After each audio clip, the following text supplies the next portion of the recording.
Okay, I forgot I had this example in here, and I didn't want to re-record this whole first page in here because that would be way too much. But we got an example in here on how to use these formulas, some of them. So let's do this. So the Texas Workforce Commission reported that the state unemployment rate in March 2007 was 4.3%. Describe the sampling distribution of the sample proportion for unemployment with a sample of 250 people. So when I'm asking you to describe the sampling distribution, what I want you to do is verify that you have a normal distribution, and then also find the mean and the standard deviation of that distribution. So here we go. So we know that the unemployment rate in March 2007 was 4.3%. We're taking a sample of 250 people, and we need to do these three things. So first thing I'm going to do, actually before I even do that, first thing I'm going to do is 4.3% as a decimal would be 0.043, and that is the unemployment rate for all of Texas. So that's a proportion that are unemployed for the population. And then we have a sample of 250 people. And these are the only two numbers I was given, because if we look at the three things I need to do, verify a normal distribution, find the mean, and find the standard deviation. So verify normal distribution, that's this guy, the central limit theorem. I need NP 1 minus P. Okay, I have N and I have P. The mean is P, I have P, and the standard deviation is P, P, and N. So I have everything I need, because in order to do this, I only need two numbers, N and P.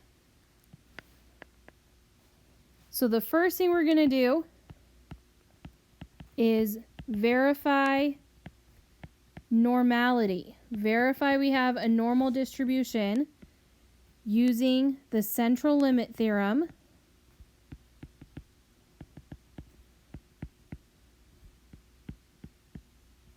Shorthanded, that's called the CLT. The formula for that guy is the NP 1 minus P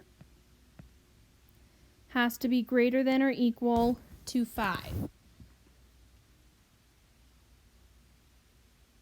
I really hope it is.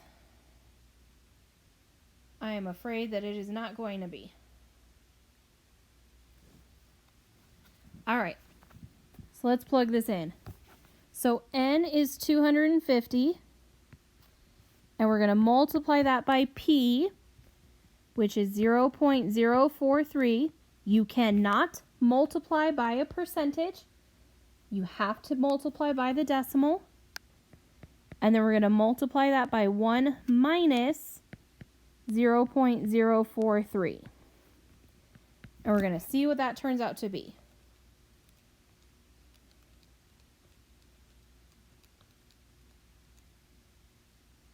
Okay, we're good. So when I plug that in, I get 10.3. Really don't need to go any further with the decimals, because all I need to check is this number greater than or equal to 5? Yes, it is. Therefore, I have a normal distribution, which is good. I cannot do any probability with proportions like we're going to do if it's not normal. We can do some binomial stuff with this, because either you're employed or you're unemployed. So this kind of falls, this could potentially fall under a binomial, but we'd have to check the other conditions. But if it just works out better if it's normal. There's a lot more we can do with things that are normal than things that are just a binomial. So we have a normal distribution. Woohoo! That makes me happy. So second thing I'm going to do is find the mean of this distribution. Find the mean of p hat. So the little p hat next to the mean just tells me that this is the mean of the sampling distribution of p hat. So the mean of p hat is equal to p.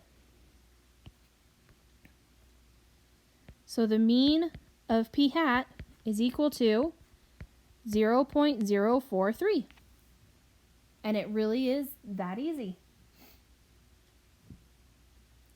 Doesn't have to be hard just because you think it should be. So the last thing we're going to do to describe the sampling distribution is we're going to find the standard deviation of p hat. So that formula was a lot more interesting. Square root of p times 1 minus p divided by n.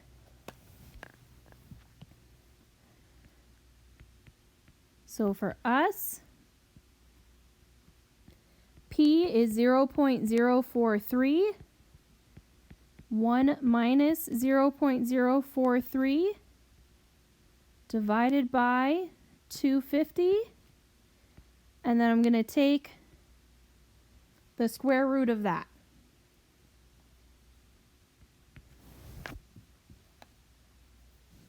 So square root, if you are doing this in a graphing calculator or even a scientific calculator, you can type it in exactly how I actually kind of have it written here. If you have been using a phone for a calculator all semester, I haven't really been able to enforce that you don't, but you're just going to have to be more careful with your order of operations here. All right, so we do this and we get 0.0128 if we round that to 4. And you should be rounding these standard deviations to at least 4. At this point, a lot of the things I'm going to ask you for, we're going to be wanting at least 4 decimals. Proportions are kind of like probabilities, so they're not exactly like probabilities, but in terms of the number of decimals, more is always better. So this is how we verify that we have a normal distribution, how we use the central limit theorem, how we find the mean, and how we find the standard deviation when we have a sampling distribution for a sample proportion.